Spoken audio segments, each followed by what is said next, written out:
What's up, family? This is AJ of the DFS Whisperers coming at you live with a video for today's WNBA slate.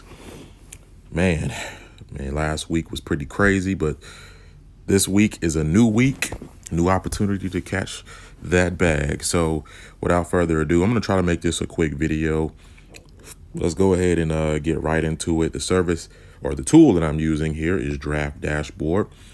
Great pick and shovel for your everyday DFS needs. You have things like a position optimizer. You have a cheat sheet you could use to, if you don't really have time to do research or you don't want to do research. And there are going to be more features added to WNBA, but for like NFL, that's coming up here pretty shortly, and NBA for next season. We also have a lineup optimizer where it literally generates scary accurate lineups for you to play on a daily basis. Like I said, I use about 5 to 10 lineups from the optimizer every day. And you have your top sleepers and studs of the day. I mean, it's like I said, it's a great pick and shovel for your everyday DFS needs. And you can grab this pick and shovel for $1 for your first 30 days. That's it, folks, $1. And you could potentially make back thousands. Not a bad deal. And shout out to the DFS Club. Throw it up. We have Gabriel Skywalker of Skywalker DFS. We have DC of DFS Space. And we also have LJ of LJ Sports. So hit up our man Skywalker if you want to join the Discord and get in the chat and brainstorm, and if you want to pick our brains, feel free. Hit up Skywalker. He's the man. So, like I said, I'm going to try to make this a short video. Let me go ahead and get into this slate and just tell you who my favorite studs and sleepers are. All right, just looking at forwards, I'm going to go ahead and lock in Wnba. Candace Parker, she's still kind of day-to-day with her injury.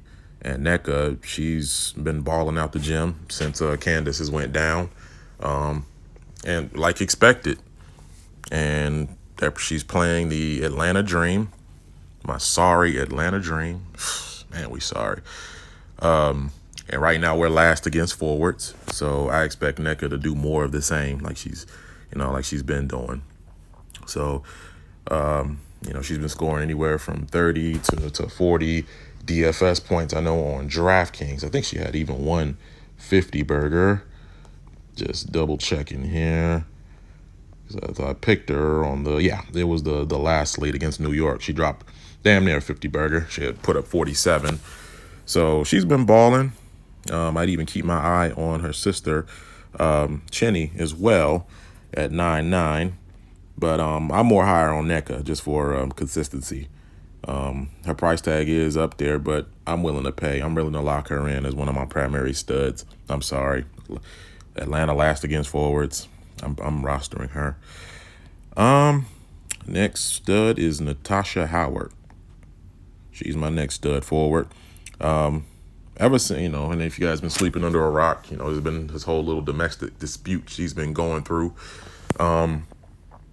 which was, kind of brought to light a few games ago. And people were wondering if she was going to get suspended or, if she did play, how her performance was going to be. And let's just say that ever since that news came out, her play has been nothing short of spectacular. She's only played 2 games since then, but, she's put up over 50 in each one of those games. Against Minnesota, she put up 54 on DK. And then against Vegas, she put up about 58.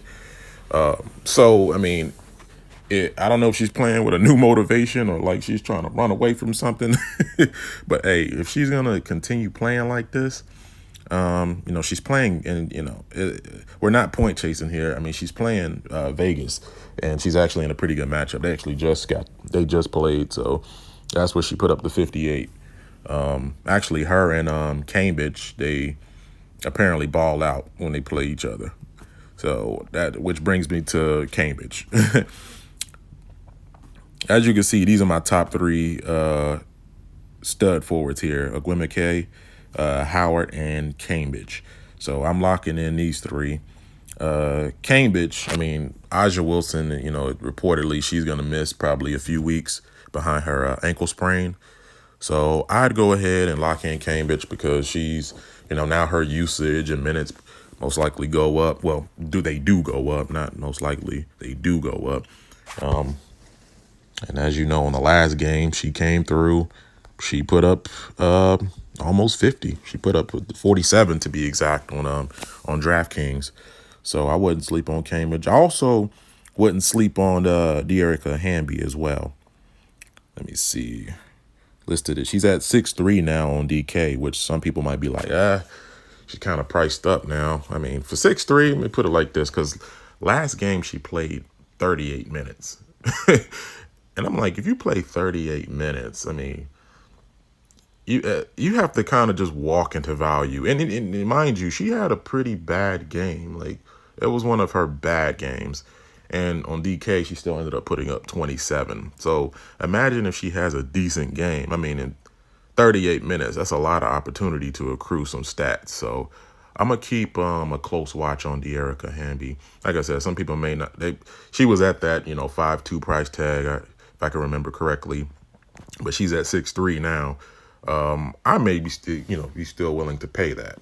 I'm sorry, because if you're gonna see 30, anywhere from 35 to damn near the whole game, yeah, I'm gonna roster you, especially at that forward position. And this is somebody we know is capable of putting up a pretty decent game statistically.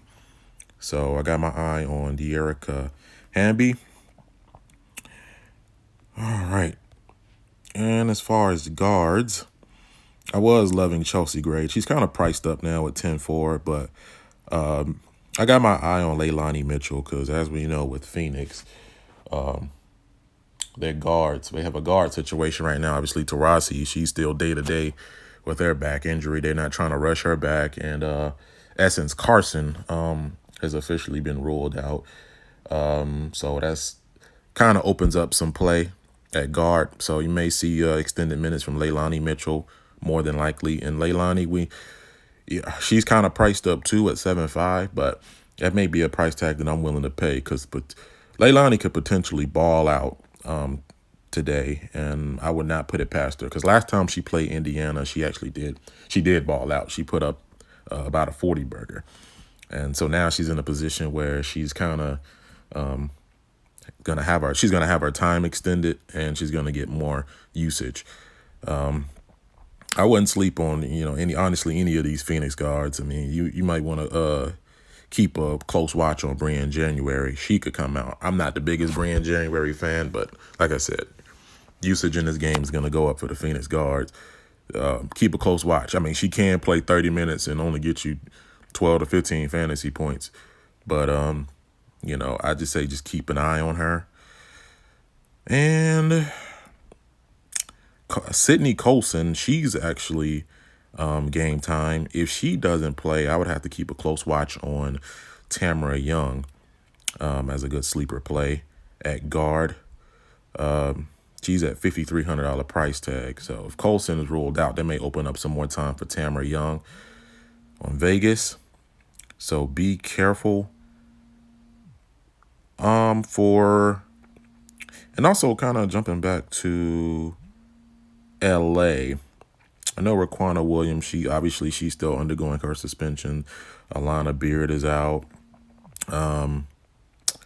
So that's two guards right there. And of course, you always got to be careful of this random Derek Fisher rotation because you never know what mood he's in that day.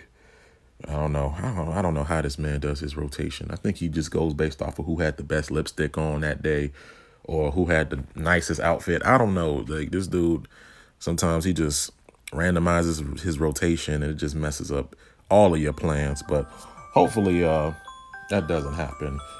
As you guys hear my alarm going off. Let me cut that off. All right. But I'd keep a close eye on Ruffin Pratt at 6'7". She's also, to me, she's like another Brian January to me. Like, she could play a whole 30 minutes and barely see 20 points. But again, it's one of those ones you have to keep a close watch on, because you don't know if, you know, that might be the game she steps up in. But those are just really a few of my picks. There was a few others I wanted to get into, but you kind of see the list of guards here and their ranking, their team defensive ranking. I keep an eye out of, Cazorla on Atlanta. Like I said, Atlanta, we're terrible right now. I wouldn't be surprised if LA just straight beats us down. People may expect that, but when you expect it, it tends to go the other way. But Cazorla, she's gotten some extra run over the last couple of games, so be careful. Keep a close watch on her as well, and also watch out for Gulich, our forward as well. She's cheap. She's 4K on DK. I believe 3.6 on FanDuel. But those are my picks, guys.